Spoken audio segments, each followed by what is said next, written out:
Welcome back to part 2 of the skinny drum set build.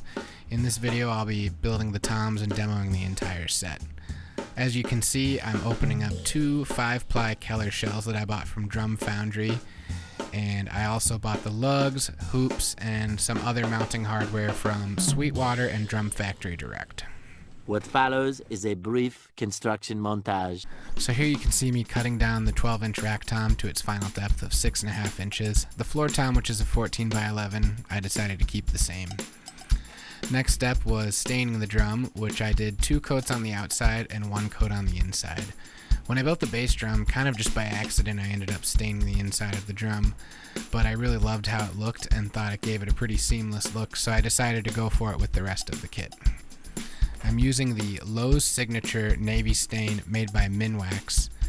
I really like this color and I think it hides any discrepancies between the wood on the different shells. A little later. After stain comes the first coat of polyurethane. Much later. Sanding and polying again. Much later. Sanding and polying again. Eventually. After the last coat of polyurethane, I took this thing over to my dad's shop where we cut the bearing edges on his router table.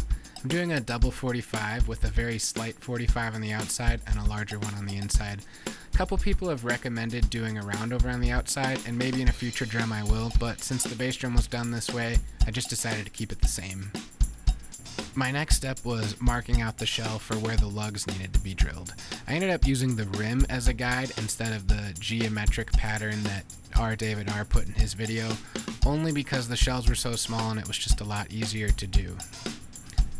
So after finding those spots on the shells where the lugs were going to be mounted, I can transfer that marking up the shell and then take my measurements and factor in the whole pattern on the drum to get it exactly in the center.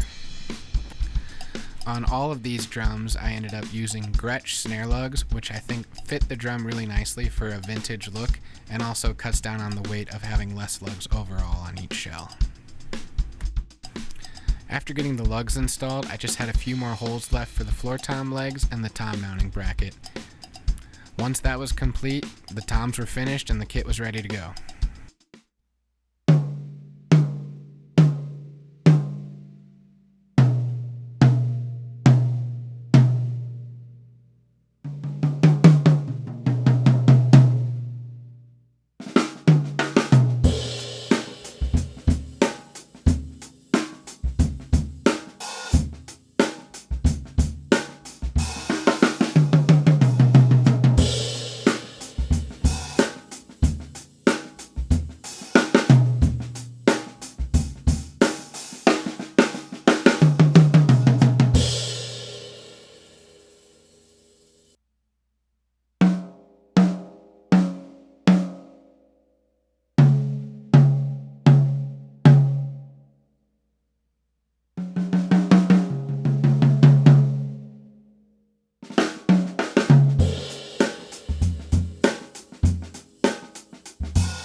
Overall, I'm pretty stoked at how this drum set turned out. As you can see, I brought it to a gig and it did really well.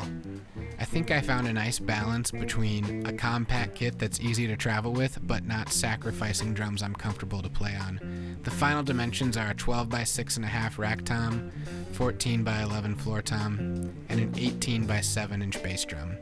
If I could change any one thing about the kit, I think I might like an 18 by 10 or 11 inch bass drum, but that was the shell I found on Reverb that started the whole project, so I can't really change that.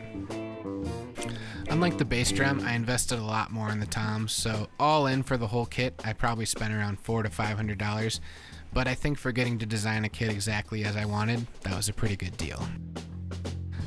I'd love to hear your opinion on this kit, so if you liked how I built it or would do something differently, leave a comment below.